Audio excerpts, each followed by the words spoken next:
Hi friends, welcome to Rena வீட்டு சமையல். ரெனா வீட்டு சமையல்ல இன்னைக்கு ரொம்ப சுவையான பொரிச்ச முட்டை மசாலா தான் பார்க்க போறோம். பொரிச்ச முட்டை மசாலா ரொம்ப சுவையா இருக்கும். சூடான சாதத்தோட கலந்து சாப்பிட்றதுக்கு அட்டகாசமா இருக்கும்.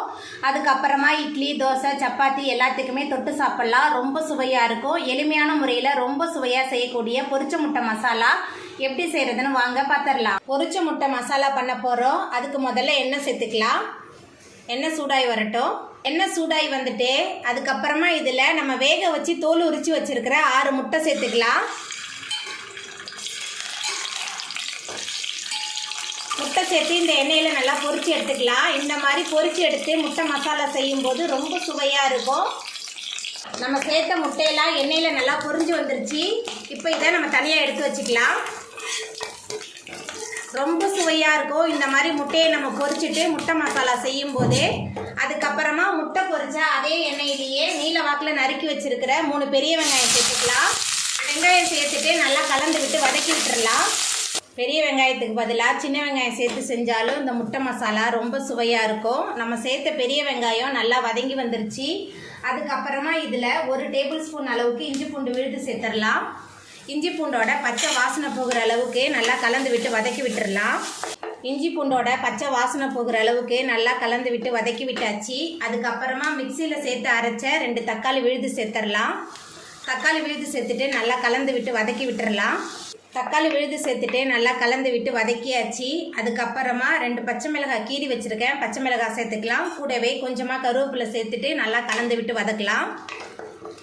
அரைச்ச தக்காளி விழுது சேர்த்துட்டு நல்லா கலந்து விட்டு வதக்கியாச்சு. அதுக்கப்புறமா இதில் நம்ம மசாலா தூள்லாம் சேர்த்துக்கலாம். மஞ்சத்தூள் 1/2 ஸ்பூன் அளவுக்கு சேர்த்துக்கிறேன். தனி மிளகாய் தூள் 1/2 டேபிள் ஸ்பூன். இது காரம் அதிகமாக இருக்கும். பச்சை மிளகாய் வேறு சேர்த்துருக்கோம். அதனால் நான் 1/2 டேபிள் ஸ்பூன் தான் சேர்க்குறேன். கூடவே சோம்புத்தூள் 1 டேபிள் ஸ்பூன் அளவுக்கு சேர்த்துக்கலாம். நல்ல மணமாக இருக்கும் முட்டை மசாலா. சேர்த்துட்டு நல்லா கலந்து விட்டுறலாம். மசாலா தூள்லாம் சேர்த்துட்டு நல்லா கலந்து விட்டு வதக்கியாச்சு. அதுக்கப்புறமா இதில் இந்த முட்டை மசாலாவுக்கு தேவையான அளவுக்கு கல்லுப்பு சேர்த்துக்கலாம். கல்லுப்பு சேர்த்துட்டு நல்லா கலந்து விட்டுட்டு கொஞ்சமாக தண்ணி சேர்த்துக்கலாம். நான் மிக்சியை கழுவி அந்த தண்ணி தான் சேர்க்குறேன். தண்ணி சேர்த்துட்டு நல்லா கலந்து விட்டுறலாம். தண்ணி சேர்த்துட்டு நல்லா கலந்து விட்டாச்சு. மசாலாவோட பச்சை வாசனை போகிற அளவுக்கு நல்லா கொதிச்சு வரட்டும்.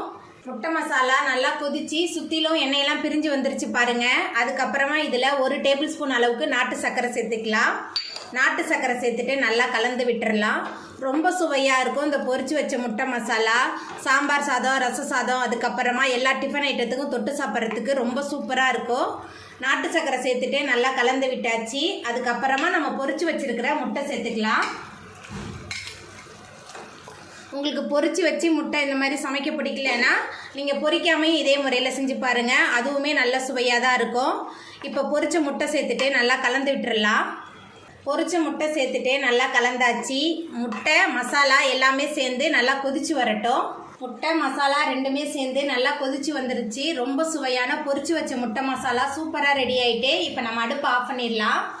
அவ்வளோதாங்க, ரொம்ப சுவையான பொரிச்ச முட்டை மசாலா சூப்பராக ரெடி ஆகிட்டு. இந்த சுவையான பொரிச்ச முட்டை மசாலாவை நீங்களும் உங்கள் வீட்டில் செஞ்சு பாருங்கள். இந்த வீடியோ உங்களுக்கு பிடிச்சிருந்தா லைக் பண்ணுங்கள், ஷேர் பண்ணுங்கள், கமெண்ட் பண்ணுங்கள், சப்ஸ்கிரைப் பண்ணுங்கள். அப்படியே பக்கத்தில் உள்ள பெல் பட்டனையும் கிளிக் பண்ணிடுங்க. நன்றி.